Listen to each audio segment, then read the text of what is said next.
Welcome to my channel exam pass Bangla. আজকে আমাদের যে ক্লাসটা হবে সেটা হচ্ছে SSC previous year paper solution.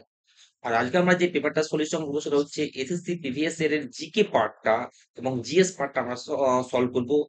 আর যে পেপারটা সলভ করবো সেটা এক্সাম হয়েছিল 14ই অক্টোবর 2024 সালে। তো চলো পুরো পেপারটা আমরা সলভ করবো। Let's start. তো দেখো ফার্স্ট কোশ্চেন কি বলছে। ফার্স্ট কোশ্চেন বলছে who among the following social reformers wrote the Brahmo covenant which was a statement of the creed of Brahmo Samaj. তো নিম্নলিখিত সমাজ সংস্কারের মধ্যে কে ব্রাহ্ম প্রাসংবিতা বা ব্রাহ্ম কোভন্যান্ট লিখেছিলেন, যা ব্রাহ্ম সমাজে ধর্মমতের একটা বর্ণনা ছিল। তো প্রথম অপশন কি কি আছে দেখো। প্রথম অপশন আছে ঈশ্বরচন্দ্র বিদ্যাসাগর, দ্বিতীয় অপশন আছে রাজা রামমোহন রায়, তৃতীয় অপশন হচ্ছে কেশবচন্দ্র সেন, চতুর্থ অপশন আছে দেবেন্দ্রনাথ ট্যাগর। তো ব্রাহ্ম কোভন্যান্ট যিনি লিখেছিলেন তিনি হচ্ছেন অপশন ফোর, দেবেন্দ্রনাথ ট্যাগর। তো আমাদের অ্যান্সার কি হয়ে গেল, দেবেন্দ্রনাথ ট্যাগর। তো শুধুমাত্র এই অ্যান্সারটা ছেড়ে দিয়ে আমরা এই অ্যান্সারটা করে আমরা ছেড়ে দেবো না। আমরা কিন্তু বাকি যে অপশন গুলো আছে সেখান থেকে যে সমস্ত ইম্পর্টেন্ট কোশ্চেন গুলো বারবার পরীক্ষাতে আসে সেগুলো একটু জেনে নেবো।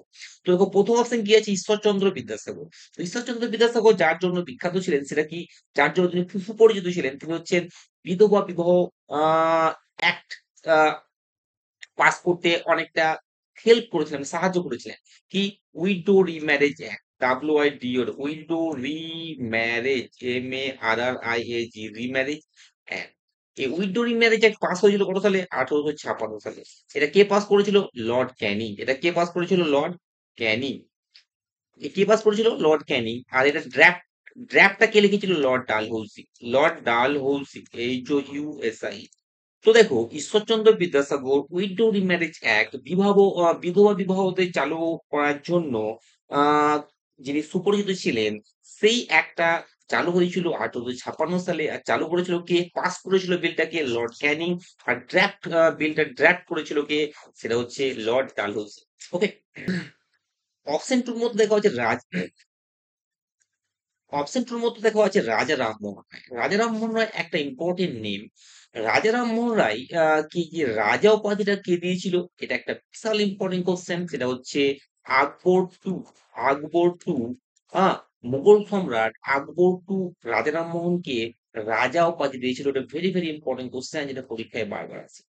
তো রাজা রামমোহনে কি বলা হয়, রাজা রামমোহনকে বলা হয় আধুনিক ভারতের জনক, বলা হয় ফাদার অফ মডার্ন ইন্ডিয়া। কি বলা হয়, father of modern India, MODERN, modern India. রাজা রামমোহন কি বলা হয়, আধুনিক ভারতের জনক।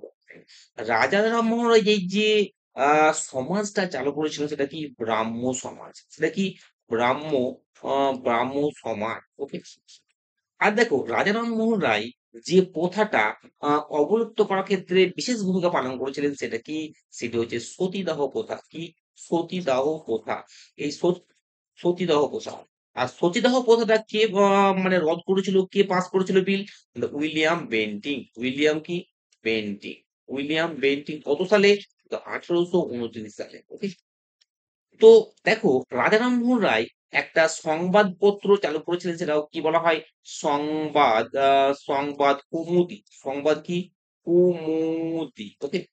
তো রাজা রামমোহন থেকে ভেরি ভেরি ইম্পর্টেন্ট কোশ্চেন আমরা জেনে নিলাম যে রাজা রামমোহনকে রাজা উপাধি দিয়েছিল কে, তো আকবর টু।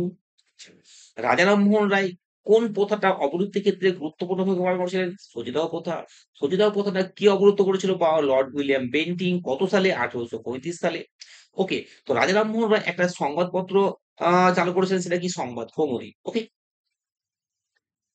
তো দেখো অপশন ফোর কি আছে, অপশন ফোর হচ্ছে দেবেন্দ্রনাথ ট্যাগর। তো দেবেন্দ্রনাথ ট্যাগর কে ছিলেন, রবীন্দ্রনাথের পিতা ছিলেন, ফাদার অফ রবীন্দ্রনাথ ট্যাগর। তিনি কত সালে ব্রাহ্ম সমাজে যোগদান করেছিলেন, তিনি 1842 সালে ব্রাহ্ম সমাজে যোগদান করেছিলেন। তো দেখো এই কোশ্চেন থেকে আমরা অনেক কটা কোশ্চেন পেয়ে গেলাম ইম্পর্টেন্ট। ওকে। তো আর এই কোশ্চেনটা যেটা অ্যান্সার, ব্রাহ্ম কোভনেন্ট এর সংস্কারের মধ্যে কে লিখেছিলেন ব্রাহ্ম কোভনেন্ট, সেটা উত্তর হবে কিন্তু আমাদের অপশন ফোর, দেবেন্দ্রনাথ ট্যাগর।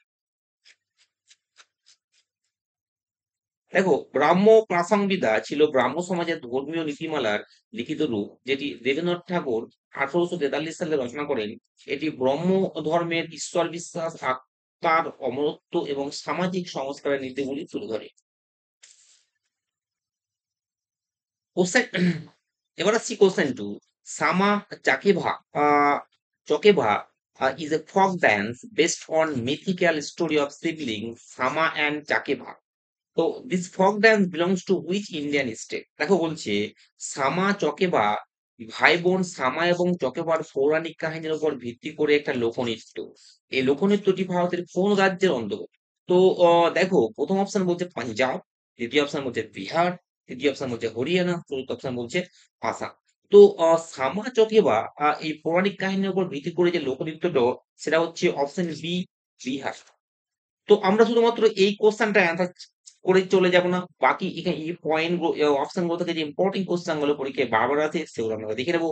তো দেখো পাঞ্জাব থেকে কি কি ইম্পর্টেন্ট কোশ্চেন পরীক্ষায় আসে সেটা হচ্ছে দেখো স্বর্ণ মন্দির মানে গোল্ডেন টেম্পল। গোল্ডেন টেম্পল স্বর্ণ মন্দির কোথায় অবস্থিত? হলো পাঞ্জাবের অমৃতসর। পাঞ্জাবের একটা নৃত্য হয় ফোক ডান্স, এটার নাম কি? ভাংড়া। BHANGRA, ভাংড়া। পাঞ্জাবের নৃত্য কি? ভাংড়া। তো পাঞ্জাবে জন্মগ্রহণ করেছিলেন শিখ ধর্মের যে গুরু, তার নাম কি? গুরু নানক। কি? গুরু নানক। এন এ কি। তো পাঞ্জাব থেকে আমরা মোটামুটি ইম্পর্টেন্ট কোশ্চেন জানলাম, তার মধ্যে ইম্পর্টেন্ট যেগুলো হচ্ছে গোল্ডেন টেম্পল এবং এখানকার ফোক ডান্স হচ্ছে ভাংড়া। তো অপশন টু দেখো বিহার। বিহারের ইম্পর্টেন্ট কি? বিহারের রাজধানীর নাম কি? বিহারের রাজধানী হচ্ছে পাটনা। বিহারের রাজধানী কি? পাটনা। বিহারের রাজধানী পাটনা। ইম্পর্টেন্ট কোশ্চেন, বিহারের রাজধানী কি? পাটনা। আর এটা দেখো যে নালন্দা বিশ্ববিদ্যালয় কোথায় অবস্থিত? নালন্দা, নালন্দা বিশ্ববিদ্যালয় নালন্দা বিশ্ববিদ্যালয় কোথায় অবস্থিত? না তো হচ্ছে পাটনা, এই বিহার অবস্থিত। নালন্দা বিশ্ববিদ্যালয় কোথায় অবস্থিত? বিহার অবস্থিত। তো বোধ গয়া কোথায় অবস্থিত? তো বিহার অবস্থিত। ওকে। তো দেখো হরিয়ানা, হরিয়ানাতে ইম্পর্টেন্ট কি? আর তো হরিয়ানার রাজধানী কি? চণ্ডীগড়। হরিয়ানার রাজধানী কি? চণ্ডীগড়। তো ইম্পর্টেন্ট একটা কোশ্চেন, হরিয়ানার রাজধানী চণ্ডীগড়। আচ্ছা, 2 নম্বর দেখো হরিয়ানার সঙ্গে ঐতিহ্যগতভাবে যুক্ত কোন খেলা? না তো হচ্ছে রেসলিং। WRESTLI, যে রেসলিং ঐতিহ্যগতভাবে হরিয়ানার সঙ্গে যুক্ত। তো দেখো অপশন ফোরে যে আসাম আছে, আসাম ভেরি ইম্পর্টেন্ট। আসাম থেকে অনেক কোশ্চেন আমাদের আসে পরীক্ষায়। দেখো আসাম থেকে প্রথম ইম্পর্টেন্ট, আসামের একটা ফেস্টিভ্যালের নাম কি যেটা খুব ইম্পর্টেন্ট? সেটা হচ্ছে বিহু। আসামের একটা ফেস্টিভ্যালের নাম হচ্ছে বিহু। তো 2 নম্বর কোশ্চেন আসাম থেকে পেতে পারি যে কাজিরাঙ্গা ন্যাশনাল পার্ক কোথায় অবস্থিত? মতো Assam. Kaziranga, Kaziranga national park, NATIONAL national park. আর কাজিরাঙ্গা ন্যাশনাল পার্ক কিসের জন্য কিসের জন্য সেখানে গুরুত্বপূর্ণ? আপনার সেখানে এক সিংহ গন্ডার আছে। এক সিংহ এক সিংহ কি আছে? গন্ডা। এক সিংহ গন্ডা কোথায় আছে? কাজিরাঙ্গা ন্যাশনাল। আসাম থেকে আরেকটা ভেরি ইম্পর্টেন্ট কোশ্চেন যেটা হচ্ছে আসামে কোন ডান্সটা বিখ্যাত? সেটা হচ্ছে সত্রিয়া। সত্রিয়া ডান্সটা আসামে খুব বিখ্যাত। তো আসামের মধ্য দিয়ে যেটা গেছি সব থেকে ইম্পর্টেন্ট নদী সেটা কি? না হচ্ছে ব্রহ্মপুত্র। সেটা কি? ব্রহ্মপুত্র। তো আসাম থেকে ভেরি ভেরি ইম্পর্টেন্ট কোশ্চেন আমরা পেয়ে গেলাম। এটা ফেস্টিভ্যাল হচ্ছে বিহু, ন্যাশনাল পার্ক আছে কাজিরাঙ্গা, নদী হচ্ছে ব্রহ্মপুত্র, একশিঙা গন্ডার হচ্ছে কাজিরাঙ্গাতে, আর এখানকার ফক ডান্সটা যেটা হচ্ছে সেটা হচ্ছে সত্রিয়া।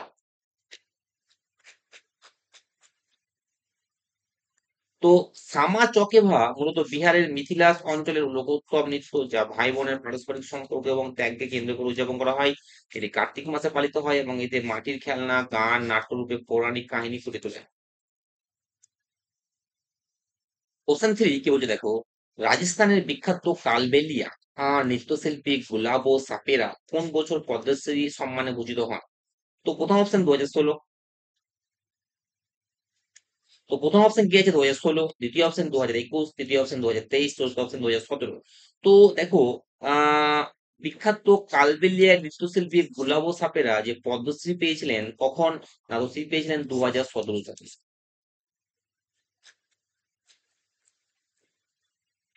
দেখো গুলাবো সাপেরা রাজস্থানের ঐতিহ্যবাহী কালবেলিয়া নৃত্যকে আন্তর্জাতিক মঞ্চে তুলে ধরার জন্য খ্যাতি অর্জন করেন। তার অনবদ্য অবদানের জন্য ভারত সরকার 2017 সালে তাকে পদ্মশ্রী প্রদান করেন।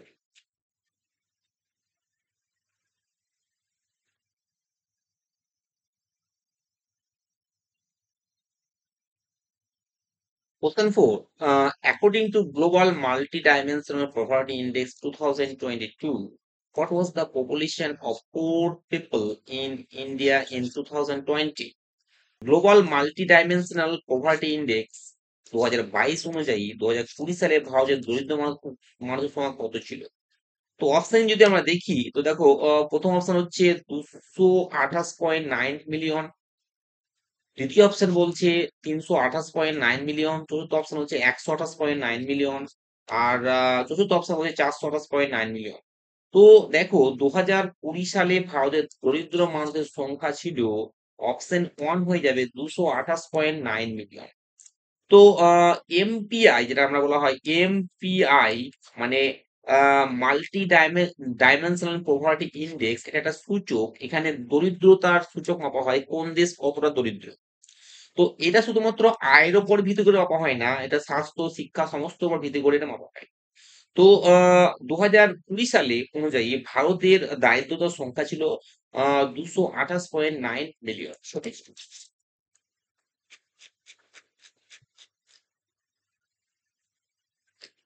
দেখো global multi dimensional poverty index অনুসারে 2020 সালে ভারতের প্রায় 228.9 মিলিয়ন মানুষ বহুমাত্রিক দারিদ্রতার মধ্যে বাস করছিল। এতে শুধুমাত্র আয় নয়, স্বাস্থ্য, বাসস্থান, শিক্ষা, পুষ্টি ইত্যাদি ইত্যাদি বিবেচনায় আনা।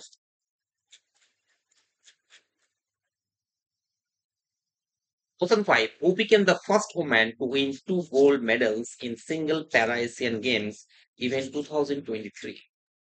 তো 2023 সালে একক প্যারা এশিয়ান গেমসে দুটি স্বর্ণপদক জয়ী প্রথম নারী কে ছিলেন? তো প্রথম অপশন সরিতা দেবী, সরি। দ্বিতীয় অপশন হচ্ছে শীতল দেবী, তৃতীয় অপশন দিশা ভায়াল, আর চতুর্থ অপশন হচ্ছে নিমা রায়। তো 2023 সালে একক প্যারা এশিয়ান গেমসে দুটি স্বর্ণপদক জয়ী প্রথম নারী হলেন অপশন টু শীতল দেবী। তো শীতল দেবী কোন খেলার সঙ্গে যুক্ত ছিল? তো আর্চারি, ARCHER, ওই আর্চারি খেলার সঙ্গে যুক্ত ছিলেন। তিনি 2016 সালে রিও অলিম্পিকে পদক জিতেছিলেন, ঠিক আছে। আর 2023 সালে তাকে অর্জুন পুরস্কার দেওয়া হয়। কি হয় অর্জুন পুরস্কার তাকে দেওয়া হয় 2023 সালে। Okay? তো এটার অপশন আমার অ্যান্সার হয়ে গেল শীতল দেবী। দেখো শীতল দেবী ভারতের প্রথম আর্মলেস তীরন্দাজ এবং প্যারা এশিয়ান গেম 2023-এ দুটি স্বর্ণপদক জিতে ইতিহাস সৃষ্টি করেন, এবং জন্মগতভাবে উভয় হাত না থাকলেও তিনি অসাধারণ দক্ষতায় পা দিয়ে তীরন্দাজি করেন।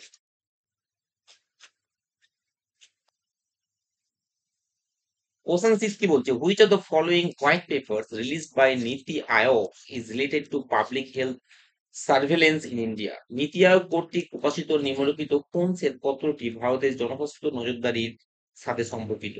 তো অপশন ওয়ান হচ্ছে ভিশন 2035, অপশন টু হচ্ছে Arogya mission, option three mission Karmayogi, option four Dhruv mission. তো আমরা জানি যেটা নীতি আয়োগ কর্তৃক প্রকাশিত নিম্নলিখিত যে শ্বেতপত্রটি জনস্বাস্থ্য নজরদারির সঙ্গে সম্পর্কিত, সেটা হলো option one vision 2035। NITI Aayog vision 2035 public health surveillance in India শ্বেতপত্রে আহ, স্বাস্থ্য বিষয়ক ডেটা, প্রযুক্তি নির্ভর নজরদারি ব্যবস্থা ও রোগ প্রতিরোধ ও মোকাবেলায় আধুনিকরণের দিশা দেখিয়েছে। প্রথম seven, Wasifuddin Dagar was associated with which of the following classical music styles?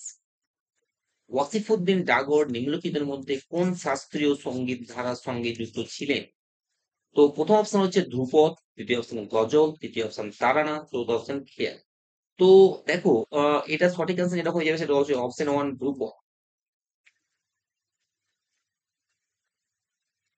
ওয়াসিফউদ্দিন ডাগর ছিলেন ডাগর বনি ধ্রুপদ ঘরানার একজন বিশিষ্ট সঙ্গীত শিল্পী। ধ্রুপদ হলো ভারতীয় শাস্ত্রীয় সঙ্গীতের একটা প্রাচীন এবং গুরুগম্ভীর ধারা, যার মধ্যে আলাপন ভক্তিমূলক উপাদান অত্যন্ত গুরুত্বপূর্ণ। তিনি ধ্রুপদ ঘরানা আন্তর্জাতিকভাবে জনপ্রিয় করেন। Question 9. Which Governor General of India wrote that the bones of cotton wafers are scattered on the plains of India? ভারতের কোন গভর্নর জেনারেল বলেছিলেন হাতিদের হাড় ভারতের সমভূমিতে ছড়িয়ে ছিটিয়ে আছে? তো প্রথম অপশন কি স্যার জন সোর, দ্বিতীয় অপশন লর্ড আর্মহার্স্ট, তৃতীয় অপশন লর্ড মিন্টো, আর চতুর্থ অপশন লর্ড উইলিয়াম বেন্টে। তো যিনি বলেছিলেন সুতিদের হাড় ভারতের সমভূমিতে ছড়িয়ে ছিটিয়ে আছে, তিনি হয়েছেন option four Lord William bent. তো দেখো এখানে লর্ড উইলিয়াম বেন্টলি একটা ভেরি ইম্পর্টেন্ট নেম। তিনি 1835 সালে কি করেছিলেন? সরি 1829 সালে সতীদাহ প্রথা রোধ করেছিলেন সতীদাহ প্রথা রোধ করেছিলেন লর্ড উইলিয়াম বেন্টিং। তিনি ভারতের প্রথম গভর্নর জেনারেল। ভারতের প্রথম কি গভর্নর জেনারেল, GOVE এর গভর্নর জেনারেল হচ্ছে কি ও লর্ড উইলিয়াম বেন্টিং। ওকে, দেখো লর্ড মিন্টো লর্ড মিন্টো সম্বন্ধে ইম্পর্টেন্ট যেটা হচ্ছে তিনি charter act charter act charter act pass করেছিলেন 1813 সালে। চার্টার অ্যাক্টটা কি? চার্টার অ্যাক্ট হচ্ছে ভারতে খ্রিস্টান মিশনারি অ্যাক্টিভিটিস চালু করে। তো দেখো অপশন টু হচ্ছে লর্ড আর্মহার্স্ট। লর্ড আর্মহার্স্ট কি? লর্ড আর্মহার্স্ট শাসনকালে সংস্কৃত কলেজ, কলকাতা সংস্কৃত কলেজ প্রতিষ্ঠিত হয়। SANS ক্লিয়ার, এটা সংস্কৃত কলেজ প্রতিষ্ঠিত হয় লর্ড আর্মহার্স্টের সময়। তো দেখো তিনটে এরা very important, lord William Bentinck, lord Minto, lord Amherst. আর যিনি সতীদের হার ভারতের সংস্কৃতি ছড়িয়েছে বলেছিলেন তিনি হচ্ছেন lord William Bentinck. Option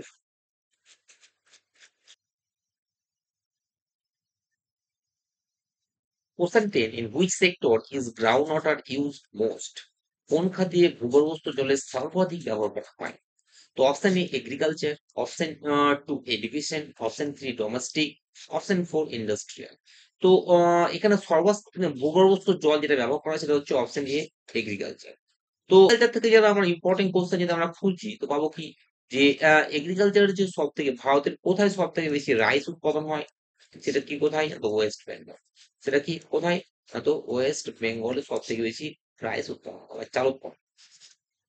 okay, তো গ্রিন রেভলিউশন যেটা হচ্ছে গ্রিন রেভলিউশন, RAVOLUT, গ্রিন রেভলিউশনটা কি সঙ্গে যুক্ত? যুক্ত হলো ফুড গ্রেন প্রোডাকশন। কি ফুড গ্রেন প্রোডাকশনের সঙ্গে যুক্ত কি গ্রিন রেভলিউশন। ওকে,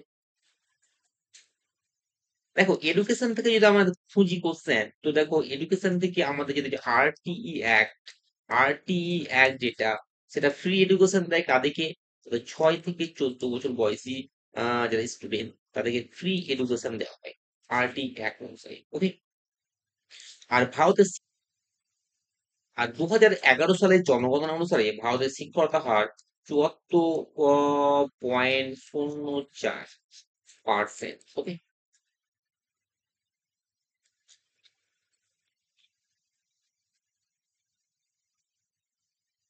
ভারতের ভূগর্ভস্থ জলের প্রায় 80% ব্যবহার হয় কৃষিক্ষেত্রে, বিশেষ করে সেচের কাজে।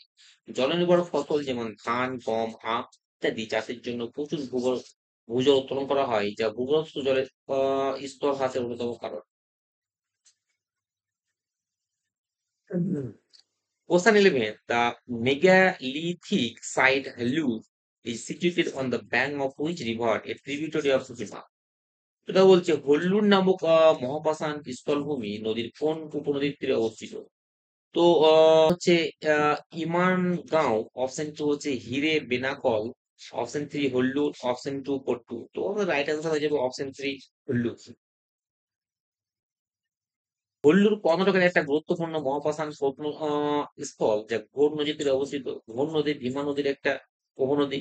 এখানে প্রাচীন কৃষিভিত্তিক সমাজের নিদর্শন পাওয়া গেছে। এটি দক্ষিণ ভারতের প্রাচীন ভারতের ইতিহাসে একটা গুরুত্বপূর্ণ স্থান। What is the black coating formed on the silver jewelry? রূপার গহনার উপরে যে কালো আস্তরণ পড়ে সেটা কি? Option one AG2, option one AG2S silver sulphide, option two AgCl silver chloride, option three AgNO3 silver nitrate, option four Ag2CO3 silver carbonate. তো রূপোর গহনার উপরে যে কালো আস্তরণটা পড়ে সেটা হচ্ছে option A AG2S silver sulphide.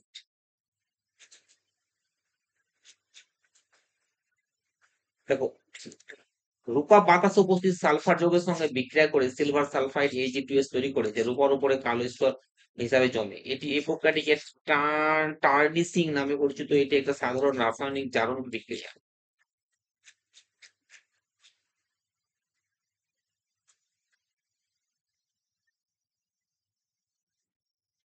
Question 13 কে বলছে which of the following silver coins was issued by sultan Shamsuddin Iltutmish? তো নিম্নলিখিত রূপার কোন মুদ্রাটি সুলতান শামসুদ্দিন ইলতুৎমিশ চালু করেছিলেন? তো option A adali, option two jital, option three tanka, option four dinar. তো অপশন থ্রি হয়ে যাবে টঙ্কা, যেটা ইলতুৎমিশ চালু করেছিলেন সিলভার। টঙ্কা হচ্ছে একটা সিলভার কয়েন যেটা চালু করেছিলেন কি ইলতুৎমিশ। আদালি কি? আদালি চালু করেছিলেন শের শাহ সুরি। শের শাহ সুরি কি চালু করেছিলেন? আদালি। আর জিকটালটা কি? জিকটালটা হচ্ছে কপার। জিকটালটা কি? কপার। আর ডিনারটা হচ্ছে গোল্ড। গোল্ড কয়েন, যেটা গুপ্ত সম্রাটরা চালু করেছে। ওকে, তো আমার এটা অ্যান্সার হয়েছে সংখ্যা। কোশ্চেন 14, 13ই ফেব্রুয়ারি 2023 অনুযায়ী ভারতের সুপ্রিম কোর্টে বিচারপতির সংখ্যা কত ছিল? Option 1 28, option 2 26, option 3 30, option 4 34। তো অ্যান্সার হয়ে যাবে অপশন 4 34। ভারতের সংবিধান অনুযায়ী সুপ্রিম কোর্টের প্রধান বিচারপতি ছাড়াও নির্দিষ্ট সংখ্যক বিচারপতি ভারতের সংবিধান অনুযায়ী সুপ্রিম কোর্টের প্রধান বিচারপতি ছাড়াও নির্দিষ্ট সংখ্যক বিচারপতি নিয়োগ করা হয় যায়। 13ই ফেব্রুয়ারি 2023 অনুযায়ী এই সংখ্যা বৃদ্ধি পেয়ে 34 হয়েছে, যা বিচারপতি ব্যবস্থার গতি ও দক্ষতা বাড়ানো যায়। Question 15. Who among the following said that government's fiscal policies should be used to stabilize output and employment?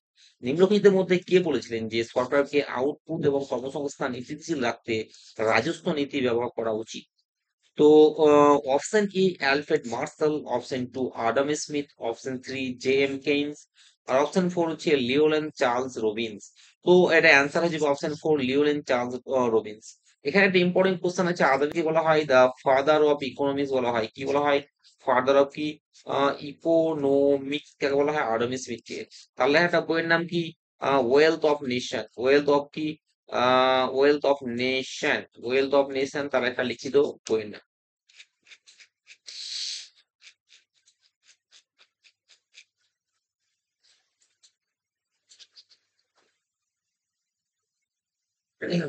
নিম্নলিখিতগুলির মধ্যে কোনটি একটা পরিবেশ তন্ত্রের মধ্যে এক ধরনের ভাঙনকারী বা ডিকম্পোজার? তো প্রথম অপশন দেখো কি বলছে, প্রডিউসার উৎপাদক, দ্বিতীয় অপশন ফাঙ্গাস ছত্রাক, তৃতীয় অপশন কার্নিভোর মাংসাশী, আর চতুর্থ অপশন হচ্ছে হার্বিভোর মানে তৃণভোজী। তো ডিকম্পোজার ভাঙনকারী যেটা হচ্ছে সেটা হচ্ছে অপশন 2 ফাঙ্গাস ছত্রাক।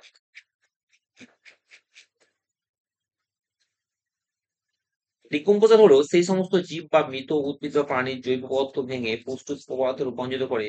ছত্রাক ও ব্যাকটেরিয়া হলো প্রধান ডিকম্পোজার। এরা পুষ্টি পুনর্ব্যবহার করতে সাহায্য করে, যা এক পরিবেশ তন্ত্রের ভারসাম্য রক্ষা করে।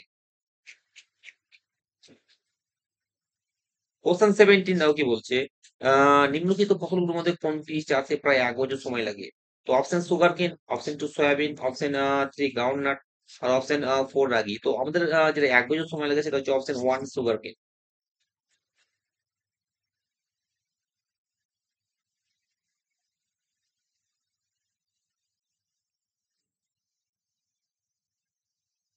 Question 18. Rule of law is a major feature of Indian. Question 18. Rule of law is a major feature of Indian Constitution. The credit for this concept goes to whom? আইনের শাসন ভারতের সংবিধানের একটা প্রধান বৈশিষ্ট্য। এ ধারণার কৃতিত্ব কাকে দেওয়া হয়? Option 1 Karl Marx, option 2 Pluto, option 3 Adam Smith, option 4 হচ্ছে অ্যালবার্ট ভেন ডিসে। তো রাইট অ্যান্সার যেটা হয়ে যাবে সেটা হচ্ছে option 4 Albert Venn Dicey. Rule of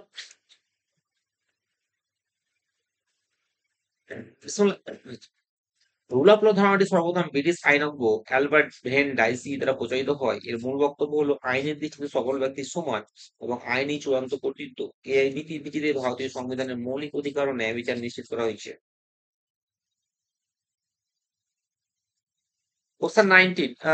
which was the Lahore declaration sign between India and Pakistan? Bharat পাকিস্তানের মধ্যে লাহোর ঘোষণা কত সালে হয়েছিল? তো অপশন 1 ডিসেম্বর 1991, ফেব্রুয়ারি 1919, জুলাই 1948, আর অপশন 4 আগস্ট 1998। তো ফেব্রুয়ারি 1999 এটা আমাদের অ্যান্সার হয়ে যাবে। ভারত পাকিস্তানের মধ্যে যেটা হয়েছিল সেটা হচ্ছে আহ Question 20. Which state received the Sport Star as its Best State Award in 2024 for promoting sports? 2024 সালে ক্রীড়া প্রসারে অবদানের জন্য স্পোর্টস স্টার প্রসেস এসএসসি শ্রেষ্ঠ পুরস্কার কোন রাজ্য পেয়েছিলেন? Option 1 Orissa, option 2 Punjab, option 3 Tamil Nadu, option 4 Haryana. তো রাইট অ্যান্সার হয়ে যাবে option 3 Tamil Nadu.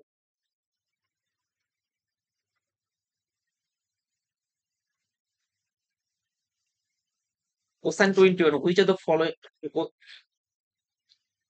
Question 21, which of the following is the autobiography of L K Advani? নিম্নলিখিতের মধ্যে কোনটি এল কে আদবানির আত্মজীবনী? তো option 1 wings of fire, option 2 exam warriors, option 3 dare to dream, option 4 my country my life.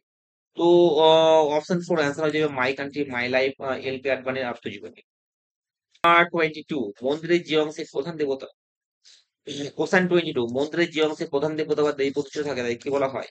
Option 1 গর্ভগৃহ, option 2 মণ্ডপ, option 3 শিখরা, option 4 স্তূপ। তো right answer হয়ে যাবে অপশন 1 গর্ভগৃহ।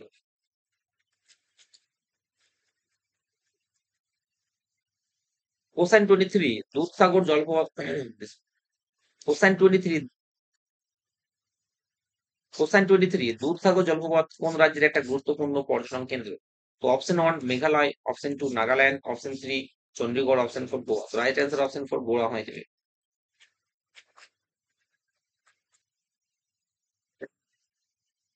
Question 24 বলছে as you move from left to right in period of the periodic table, what trend does atomic radius show? আপনি যখন পর্যায় সারণীর একটা পর্যায় ধরে বাম থেকে ডানে যান তখন পারমাণবিক ব্যাসার্ধ কি প্রবণতা প্রদর্শন করে?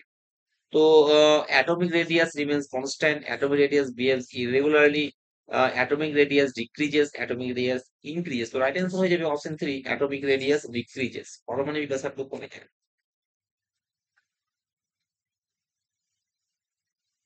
Question 25. In India, which legislative powers are divided into three lists? Union list, state list, আর একটা কি? তো অপশন দেখো, প্রথম অপশন যে ফেডারেল লিস্ট, দ্বিতীয় অপশন রিজিওনাল লিস্ট, তৃতীয় অপশন স্পেশালিস্ট, আর চতুর্থ অপশন কনকিউরেন্ট লিস্ট। তো রাইট অ্যান্সার আমরা জানি কনকিউরেন্ট লিস্ট হয়ে যাবে সহবর্তী তালিকা। তো এই দিল 25টা কোশ্চেন যে তোমাদের।